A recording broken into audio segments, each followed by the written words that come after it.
Биринчиден убактылуу эмес, биз постоянный эле, мисалы үчүн бизде көйгөй эмнеде? Пропискага көптөгөн нерселер байланган да бизде. Биздин элеттерден келген, биздин ушу Бишкекте, Бишкектин тегерегинде квартира съемщик болуп жашаган жарандарыбыз көптөгөн конституциялык укуктарынан чектелип келет. Балдарын мектепке жайгаштыра албайт, бала бакчага жайгаштыра албайт, поликлиника, больницалардан кызмат көрө албайт. Анын себеби прописканын жоктугу. Бул абдан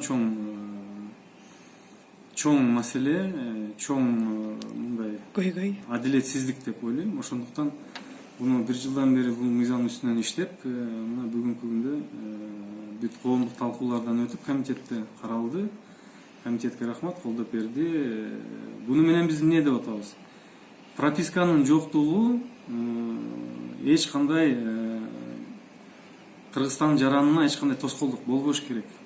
Ал пропискасы жок болсо деле ишке орношо алат деп киргизип атабыз.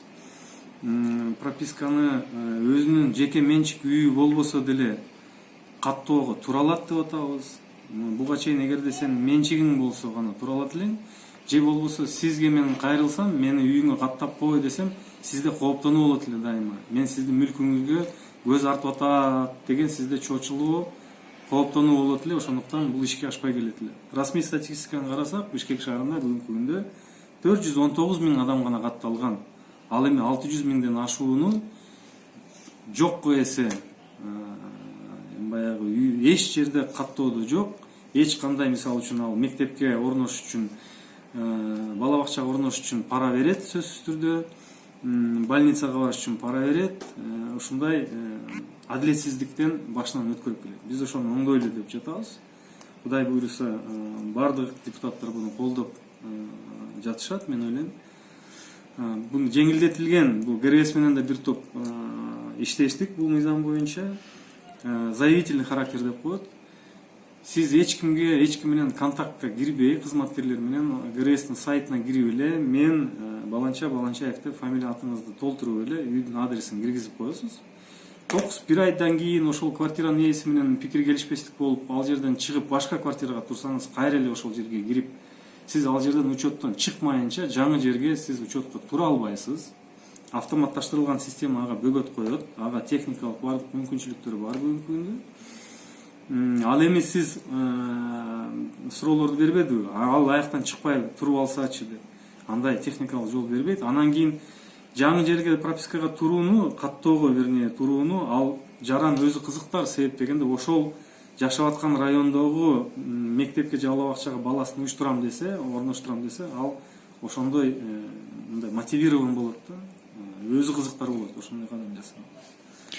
Деги эле ушул мыйзам долбоорунда тиги квартирага тургузуп аткан үйдүн ээсине дагы кооптонбой эле койсо болот. Кооптонууну биз да мыйзам чегинде карадык. Биз эки түшүнүктү бөлүп жатабыз. Место жительства деген, эгерде жеке менчик болсо, ошол менчиктин ээси жана үй бүлө мүчөлөрүнө, үй бүлөлүк кодекске жараша ошол үй бүлөлөрүнө гана таралат деп атабыз. Ал эми место фактического проживания деген ошол мен айткан жаңы түшүнүктү киргизип атабыз. Фактическое проживание деп, эгерде квартира снимать этеби же кандай кылат, же убактылуу жашап турабы, ошол место фактического проживания үйдүн ээсине эч кандай коркунуч жаратпайт деген ошондой мыйзам чегинде түшүнүктөрдү киргизип жатабыз. Бул биринчиси. Экинчиси, ошол квартираны ижарага берип аткан адам дагы миңдеген адамдарыбыз Бишкек ош шаарларында берет, бирок эч кандай салык төлөбөйт. Буга өкмөт да кызыктар болуш керек деп ойлойм. Жок дегенде патент алып, мамлекетке жок дегенде 1,5 миң сомдон айына төлөш керек салык. Ошондо биздин бюджетибиз чоңоет, кошумча жолдорубуз, сууларыбыз оңдолот, мугалим врачтарыбыздын айлык маянасы көтөрүлөт деген үмүттөбүз.